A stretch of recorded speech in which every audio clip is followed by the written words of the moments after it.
ପୁଣି ଏକ ସୁନ୍ଦର ଭିଡ଼ିଓକୁ ସମସ୍ତଙ୍କୁ ସ୍ୱାଗତ ଜଣାଉଛି।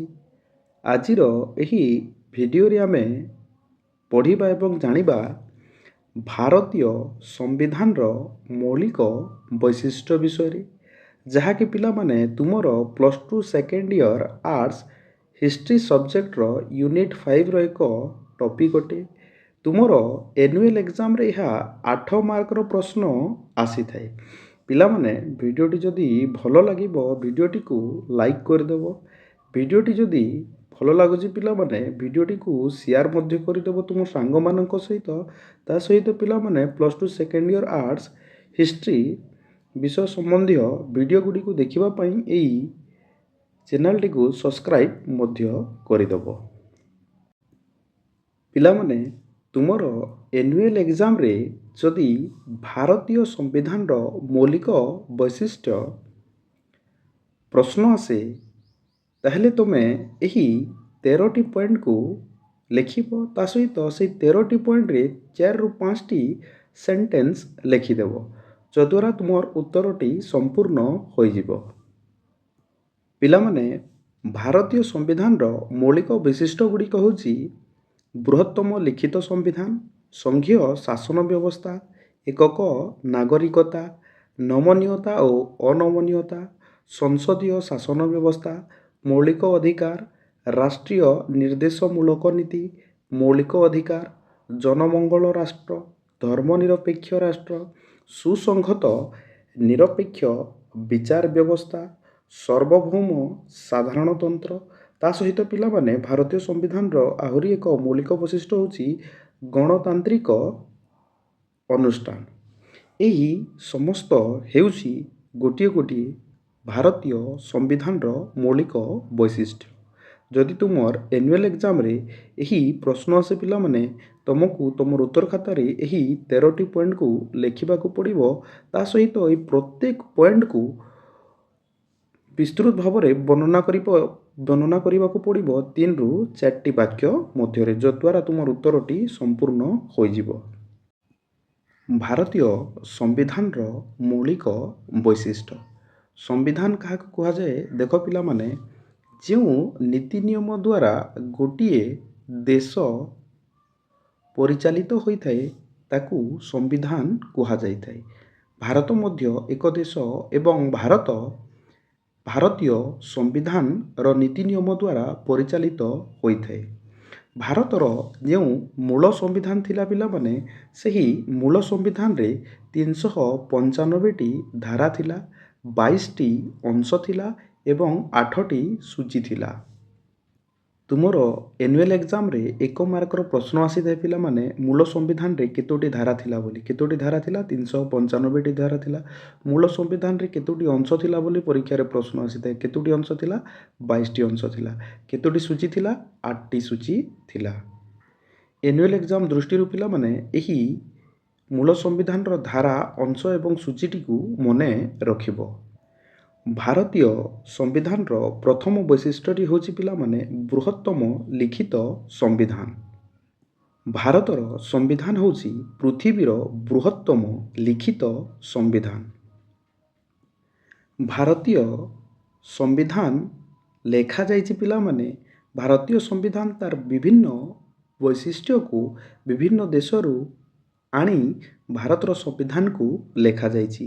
କେଉଁ କେଉଁ ଦେଶରୁ ଭାରତୀୟ ସମ୍ବିଧାନ ତାର ବୈଶିଷ୍ଟ୍ୟ ଗୁଡ଼ିକୁ ଆଣିଛି ଦେଖ ପିଲାମାନେ, ବ୍ରିଟିଶ ସମ୍ବିଧାନ, ଆୟାରଲାଣ୍ଡ ସମ୍ବିଧାନ, ଆମେରିକାର ସମ୍ବିଧାନ, ଜର୍ମାନୀ ସମ୍ବିଧାନ, 1935 ମସିହା ଭାରତ ଶାସନ ଆଇନ, ଆମେରିକାର ସ୍ୱାଧୀନତା ସଂଗ୍ରାମ, ତା ସହିତ ଫରାସୀ ରାଷ୍ଟ୍ର ବିପ୍ଳବ। ଏହି ସମସ୍ତ ଦେଶରୁ ଭାରତ ତାଙ୍କ ଦେଶର ବୈଶିଷ୍ଟ୍ୟ ଗୁଡ଼ିକୁ ଆଣି ଭାରତୀୟ ସମ୍ବିଧାନରେ ତାକୁ ମିଶାଇ ଭାରତୀୟ ସମ୍ବିଧାନକୁ ପ୍ରସ୍ତୁତ କରାଯାଇଅଛି। ଭାରତର ସମ୍ବିଧାନକୁ ଆଇନଜୀବୀମାନଙ୍କର ନନ୍ଦନକାନନ ବା ଲୋୟର୍ସ ପାରାଡାଇଜ୍ ବୋଲିକି କୁହାଯାଏ। ବର୍ତ୍ତମାନ ଭାରତର ସମ୍ବିଧାନରେ 448ଟି ଧାରା ଅଛି, 25ଟି ଅଂଶ ବା ଭାଗ ଅଛି, ତା ସହିତ 12ଟି ସୂଚୀ ଅଛି ଏବଂ ଭାରତୀୟ ସମ୍ବିଧାନ 103ରୁ ଅଧିକ ଥର ପରିବର୍ତ୍ତନ ହୋଇ ସାରିଲାଣି। ଏହି ଡାଟା ପିଲାମାନେ ଚେଞ୍ଜ ବି ହୋଇଥିବ। ଏହି ଡାଟା ତୁମର ପରୀକ୍ଷାରେ ଆସିବ ନାହିଁ, କିନ୍ତୁ ଏହି ମୂଳ ସମ୍ବିଧାନରୁ ହିଁ ତୁମର ପରୀକ୍ଷାରେ ପ୍ରଶ୍ନ ଆସିବ। ଭାରତୀୟ ସମ୍ବିଧାନର ଦ୍ୱିତୀୟ ବୈଶିଷ୍ଟ୍ୟ ହେଉଛି ପିଲାମାନେ ସଂଘୀୟ ଶାସନ ବ୍ୟବସ୍ଥା। ଭାରତୀୟ ସମ୍ବିଧାନର ଧାରା ପ୍ରଥମରେ ଭାରତକୁ ବର୍ଣ୍ଣନା କରାଯାଇଛି। ଦେଖ ପିଲାମାନେ, ଭାରତ ରାଜ୍ୟମାନଙ୍କର ଏକ ସଂଘ ଅଟେ ବୋଲି। ପିଲାମାନେ ତୁମର ଆନୁଆଲ ଏକ୍ଜାମରେ ଏହା 1 ମାର୍କର ପ୍ରଶ୍ନ ଆସିଥାଏ। ଭାରତ ରାଜ୍ୟମାନଙ୍କର ଏକ ସଂଘ ଅଟେ ବୋଲି ଭାରତୀୟ ସମ୍ବିଧାନର କେଉଁ ଧାରାରେ ବର୍ଣ୍ଣନା କରାଯାଇଛି? କେଉଁ ଧାରାରେ ବର୍ଣ୍ଣନା କରାଯାଇଛି? ଭାରତୀୟ ସମ୍ବିଧାନର ଧାରା 1ରେ ବର୍ଣ୍ଣନା କରାଯାଇଅଛି। ଭାରତୀୟ ସମ୍ବିଧାନର ଅନୁସୂଚୀ 7ମରେ କେନ୍ଦ୍ର ଓ ରାଜ୍ୟ ମଧ୍ୟରେ କ୍ଷମତା ବଣ୍ଟନ କରାଯାଇଛି। କେନ୍ଦ୍ର ତାଲିକାରେ ପିଲାମାନେ 98ଟି ବିଷୟ ଅଛି ଏବଂ ଏହି 98ଟି ବିଷୟ ଉପରେ କେନ୍ଦ୍ର ସରକାରଙ୍କର କ୍ଷମତା ଅଛି। ସେମିତି ପିଲାମାନେ ରାଜ୍ୟ ତାଲିକାରେ 61ଟି ବିଷୟ ଅଛି ଏବଂ ଏହି 61ଟି ବିଷୟ ଉପରେ ରାଜ୍ୟ ସରକାରଙ୍କର କ୍ଷମତା ଅଛି ଏବଂ ଯୁଗ୍ମ ତାଲିକାରେ 53ଟି ବିଷୟ ଅଛି। ଏହି ଯୁଗ୍ମ ତାଲିକାରେ ଯେଉଁ 53ଟି ବିଷୟ ଅଛି ପିଲାମାନେ, ଏହି ଯୁଗ୍ମ ତାଲିକାରେ କେନ୍ଦ୍ର ଓ ରାଜ୍ୟର କ୍ଷମତା ଅଛି। ଭାରତୀୟ ସମ୍ବିଧାନର ପରବର୍ତ୍ତୀ ବୈଶିଷ୍ଟ୍ୟ ହେଉଛି ଏକକ ନାଗରିକତା। ଭାରତରେ ଏକକ ନାଗରିକତା ପ୍ରଚଳନ ଅଛି। ଭାରତୀୟ ନାଗରିକମାନେ ରାଜ୍ୟର ନାଗରିକ ହୋଇପାରିବେ ନାହିଁ। ଭାରତର ନାଗରିକ କେବଳ ଭାରତର ହୋଇପାରିବେ, ଭାରତର କୌଣସି ରାଜ୍ୟର ନାଗରିକ ହୋଇପାରିବେ ନାହିଁ। କିନ୍ତୁ ପିଲାମାନେ ଆମେରିକାରେ ଦ୍ୱୈତ ନାଗରିକତା ଅଛି। ସେମାନେ ଦେଶର ବି ନାଗରିକତା ଗ୍ରହଣ କରିପାରିବେ, ତା ସହିତ ରାଜ୍ୟର ମଧ୍ୟ ନାଗରିକତା ଗ୍ରହଣ କରିପାରିବେ। ଭାରତୀୟ ସମ୍ବିଧାନର ପରବର୍ତ୍ତୀ ବୈଶିଷ୍ଟ୍ୟ ହେଉଛି ପିଲାମାନେ ନମନୀୟତା ଓ ଅନମନୀୟତା। ଭାରତୀୟ ସମ୍ବିଧାନକୁ ସଂଶୋଧନ କରିବା ବହୁତ ସରଳ ଅଟେ ଏବଂ ବହୁତ ଜଟିଳ ଅଟେ। ଭାରତୀୟ ସମ୍ବିଧାନକୁ ସଂଶୋଧନ କରାଯାଇଥାଏ ଭାରତୀୟ ସମ୍ବିଧାନର ଧାରା 368 ମାଧ୍ୟମରେ। ପିଲାମାନେ ତୁମର ଆନୁଆଲ ଏକ୍ଜାମରେ 1 ମାର୍କର ପ୍ରଶ୍ନ ଆସିଥାଏ କେଉଁ ଧାରା ମାଧ୍ୟମରେ ଭାରତୀୟ ସମ୍ବିଧାନକୁ ସଂଶୋଧନ କରାଯାଇଥାଏ ବୋଲି। କେଉଁ ଧାରା ମାଧ୍ୟମରେ? 368 ଧାରା ମାଧ୍ୟମରେ ଭାରତୀୟ ସମ୍ବିଧାନକୁ ସଂଶୋଧନ କରାଯାଇଥାଏ। ନାଗରିକମାନଙ୍କର ମୌଳିକ ଅଧିକାର ପରିବର୍ତ୍ତନ ହୋଇନଥାଏ। ଭାରତୀୟ ସମ୍ବିଧାନର ପରବର୍ତ୍ତୀ ବୈଶିଷ୍ଟ୍ୟ ହେଉଛି ପିଲାମାନେ ସଂସଦୀୟ ଶାସନ ବ୍ୟବସ୍ଥା। ଭାରତରେ ସଂସଦୀୟ ଶାସନ ବ୍ୟବସ୍ଥା ପ୍ରଚଳିତ ଅଛି। ଭାରତରେ ରାଷ୍ଟ୍ରପତି ନାମମାତ୍ର ଶାସକ ଅଟନ୍ତି, କିନ୍ତୁ ପ୍ରଧାନମନ୍ତ୍ରୀ ଓ ତାଙ୍କର ମନ୍ତ୍ରିମଣ୍ଡଳ ପ୍ରକୃତ ଶାସକ ଅଟନ୍ତି। ଅନାସ୍ଥା ପ୍ରସ୍ତାବ ମାଧ୍ୟମରେ ଏମାନଙ୍କୁ ପଦଚ୍ୟୁତ ମଧ୍ୟ କରାଯାଇଥାଏ। ପରବର୍ତ୍ତୀ ଭାରତୀୟ ସମ୍ବିଧାନର ବୈଶିଷ୍ଟ୍ୟ ହେଉଛି ପିଲାମାନେ ମୌଳିକ ଅଧିକାର। ସମ୍ବିଧାନର 3ୟ ଭାଗରେ ମୌଳିକ ଅଧିକାର ବିଷୟରେ ବର୍ଣ୍ଣନା କରାଯାଇଛି। ଭାରତୀୟ ସମ୍ବିଧାନର 3ୟ ଭାଗ ଧାରା 12ରୁ ଧାରା 35 ମଧ୍ୟରେ ମୌଳିକ ଅଧିକାର ବିଷୟରେ ବର୍ଣ୍ଣନା କରାଯାଇଛି। ସମ୍ପୂର୍ଣ୍ଣ ରୂପେ ପିଲାମାନେ 24ଟି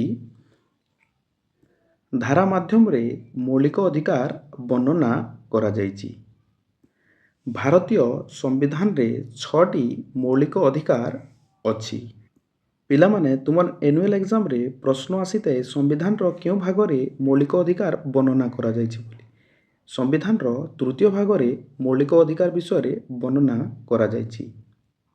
ପିଲାମାନେ ତୁମର ଆନୁଆଲ ଏକ୍ଜାମରେ ଆହୁରି ବି ପ୍ରଶ୍ନ ଆସେ ଆମ ସମ୍ବିଧାନରେ ସର୍ବମୋଟ କେତୋଟି ମୌଳିକ ଅଧିକାର ଅଛି ବୋଲି। କେତୋଟି ମୌଳିକ ଅଧିକାର ଅଛି? 6ଟି ମୌଳିକ ଅଧିକାର ଅଛି। ସେ 6ଟି ମୌଳିକ ଅଧିକାର ଗୁଡ଼ିକର ନାମ କ'ଣ କ'ଣ ଦେଖ? ସମାନତା ଅଧିକାର ଧାରା 14ରୁ 18, ସ୍ୱାଧୀନତା ଅଧିକାର ଧାରା 19ରୁ 22, ଶୋଷଣ ବିରୋଧର ଅଧିକାର ଧାରା 23ରୁ 24, ଧର୍ମୀୟ ସ୍ୱାଧୀନତା ଅଧିକାର ଧାରା 25-28, ସାଂସ୍କୃତିକ ଓ ଶିକ୍ଷାଗତ ଅଧିକାର ଧାରା 29-30 ଏବଂ ସାମ୍ବିଧାନିକ ପ୍ରତିକାର ଅଧିକାର ଧାରା 32। ଭାରତୀୟ ସମ୍ବିଧାନର ଧାରା 31 ହେଉଛି ପିଲାମାନେ ସମ୍ପତ୍ତିଗତ ଅଧିକାର। 1978 ମସିହାରେ 74ତମ ସଂଶୋଧନ ବଳରେ ଏହି ଧାରା 31କୁ ଆଇନଗତ ଅଧିକାରରେ ପରିଣତ କରାଗଲା। ଭାରତୀୟ ସମ୍ବିଧାନର ପରବର୍ତ୍ତୀ ବୈଶିଷ୍ଟ୍ୟ ହେଉଛି ପିଲାମାନେ ରାଷ୍ଟ୍ରୀୟ ନିର୍ଦ୍ଦେଶମୂଳକ ନୀତି, ଯାହାକି ଭାରତୀୟ ସମ୍ବିଧାନର ଭାଗ 4ରେ ବର୍ଣ୍ଣନା କରାଯାଇଛି। ରାଷ୍ଟ୍ରୀୟ ନିର୍ଦ୍ଦେଶମୂଳକ ନୀତି ଭାରତୀୟ ସମ୍ବିଧାନରେ କାହିଁକି ଅଛି ପିଲାମାନେ? କାହିଁକି ନା ଭାରତୀୟମାନଙ୍କର ସୁସ୍ଥ ଜୀବନଯାପନ କରିବା ପାଇଁ ଭାରତୀୟ ସମ୍ବିଧାନରେ ଭାଗ 4ରେ ରାଷ୍ଟ୍ରୀୟ ନିର୍ଦ୍ଦେଶମୂଳକ ନୀତି ଅଛି। ରାଷ୍ଟ୍ରୀୟ ନିର୍ଦ୍ଦେଶମୂଳକ ନୀତି ଭାରତୀୟ ସମ୍ବିଧାନର ଧାରା 36ରୁ 51 ମଧ୍ୟରେ 16ଟି ଧାରା ମାଧ୍ୟମରେ ବର୍ଣ୍ଣନା କରାଯାଇଛି ଏବଂ ଏହି ଭାରତୀୟ ରାଷ୍ଟ୍ରୀୟ ନିର୍ଦ୍ଦେଶମୂଳକ ନୀତି 3 ଭାଗରେ ବିଭାଜନ କରାଯାଇଛି: ଗାନ୍ଧୀବାଦୀ ନୀତି, ସମାଜବାଦୀ ନୀତି ଏବଂ ଉଦାରବାଦୀ ନୀତି ମାଧ୍ୟମରେ। ତୁମର ଆନ୍ୟୁଆଲ ଏକ୍ଜାମରେ ପ୍ରଶ୍ନ ଆସେ ପିଲାମାନେ, ରାଷ୍ଟ୍ରୀୟ ନିର୍ଦ୍ଦେଶମୂଳକ ନୀତି ଭାରତୀୟ ସମ୍ବିଧାନର କେଉଁ ଭାଗରେ ବର୍ଣ୍ଣନା କରାଯାଇଛି ବୋଲି। କେଉଁ ଭାଗରେ ବର୍ଣ୍ଣନା କରାଯାଇଛି? 4ର୍ଥ ଭାଗରେ ବର୍ଣ୍ଣନା କରାଯାଇଛି। ଆହୁରି ବି ପ୍ରଶ୍ନ ଆସେ ପିଲାମାନେ, ରାଷ୍ଟ୍ରୀୟ ନିର୍ଦ୍ଦେଶମୂଳକ ନୀତି ଭାରତୀୟ ସମ୍ବିଧାନର କେତେ ଧାରାରୁ କେତେ ଧାରା ମଧ୍ୟରେ ବର୍ଣ୍ଣନା କରାଯାଇଛି? ଭାରତୀୟ ସମ୍ବିଧାନର ଧାରା 36ରୁ ଧାରା 51 ମଧ୍ୟରେ 16ଟି ଧାରା ମାଧ୍ୟମରେ ବର୍ଣ୍ଣନା କରାଯାଇଛି। ଭାରତୀୟ ସମ୍ବିଧାନର ପରବର୍ତ୍ତୀ ମୌଳିକ ବୈଶିଷ୍ଟ୍ୟ ହେଉଛି ପିଲାମାନେ ମୌଳିକ କର୍ତ୍ତବ୍ୟ। ଭାରତୀୟ ସମ୍ବିଧାନର 1976 ମସିହା 42ତମ ସଂଶୋଧନ ସମୟରେ ଧାରା 51(କ)ରେ ମୌଳିକ କର୍ତ୍ତବ୍ୟକୁ ଯୋଗ କରାଯାଇଥିଲା। ବର୍ତ୍ତମାନ ଭାରତରେ 10ଟି ମୌଳିକ କର୍ତ୍ତବ୍ୟ ଅଛି। ପିଲାମାନେ ତୁମର ଆନ୍ୟୁଆଲ ଏକ୍ଜାମରେ 1 ମାର୍କର ପ୍ରଶ୍ନ ଆସିଥାଏ, ମୌଳିକ କର୍ତ୍ତବ୍ୟ କେଉଁ ଧାରାରେ ବର୍ଣ୍ଣନା କରାଯାଇଛି ବୋଲି। କେଉଁ ଧାରାରେ ବର୍ଣ୍ଣନା କରାଯାଇଛି? 51(କ) ଧାରାରେ ବର୍ଣ୍ଣନା କରାଯାଇଛି। ଆହୁରି ବି ପ୍ରଶ୍ନ ଆସେ ପିଲାମାନେ, ମୌଳିକ କର୍ତ୍ତବ୍ୟ କେତେତମ ସଂଶୋଧନ ଦ୍ୱାରା ସମ୍ବିଧାନରେ ସଂଯୋଗ କରାଯାଇଛି? 1976 ମସିହା 42ତମ ସଂଶୋଧନ ମାଧ୍ୟମରେ ମୌଳିକ କର୍ତ୍ତବ୍ୟକୁ ଭାରତୀୟ ସମ୍ବିଧାନରେ ସଂଯୋଗ କରାଯାଇଛି। ଆହୁରି ବି 1 ମାର୍କର ପ୍ରଶ୍ନ ଆସେ ପିଲାମାନେ, ଭାରତୀୟମାନଙ୍କର କେତୋଟି ମୌଳିକ କର୍ତ୍ତବ୍ୟ ଅଛି ବୋଲି। କେତୋଟି ମୌଳିକ କର୍ତ୍ତବ୍ୟ ଅଛି? 10ଟି ମୌଳିକ କର୍ତ୍ତବ୍ୟ ଅଛି। ପରବର୍ତ୍ତୀ ଭାରତୀୟ ସମ୍ବିଧାନର ବୈଶିଷ୍ଟ୍ୟ ହେଲା ପିଲାମାନେ ଜନମଙ୍ଗଳ ରାଷ୍ଟ୍ର। ଭାରତର ନାଗରିକମାନଙ୍କ ପାଇଁ ସାମାଜିକ ଓ ଆର୍ଥିକ ଅଭିବୃଦ୍ଧି ପାଇଁ ଅନେକ ବ୍ୟବସ୍ଥା ଭାରତୀୟ ସମ୍ବିଧାନରେ ଅଛି, ଯଦ୍ୱାରା ଭାରତୀୟ ଲୋକମାନଙ୍କର ସାମାଜିକ ଏବଂ ଆର୍ଥିକ ଉନ୍ନତି ହେବ ଏବଂ ଭାରତ ଏକ ଜନମଙ୍ଗଳ ରାଷ୍ଟ୍ର ରୂପେ ପରିଣତ ହେବ। ଭାରତୀୟ ସମ୍ବିଧାନର ପରବର୍ତ୍ତୀ ବୈଶିଷ୍ଟ୍ୟ ହେଉଛି ପିଲାମାନେ ଧର୍ମନିରପେକ୍ଷ ରାଷ୍ଟ୍ର। ଭାରତରେ କୌଣସି ଧର୍ମକୁ ରାଷ୍ଟ୍ର ଧର୍ମ ରୂପେ ସ୍ୱୀକୃତି ଦିଆଯାଇ ନାହିଁ। ଭାରତକୁ ଏକ ଧର୍ମନିରପେକ୍ଷ ରାଷ୍ଟ୍ର ବୋଲି କୁହାଯାଏ।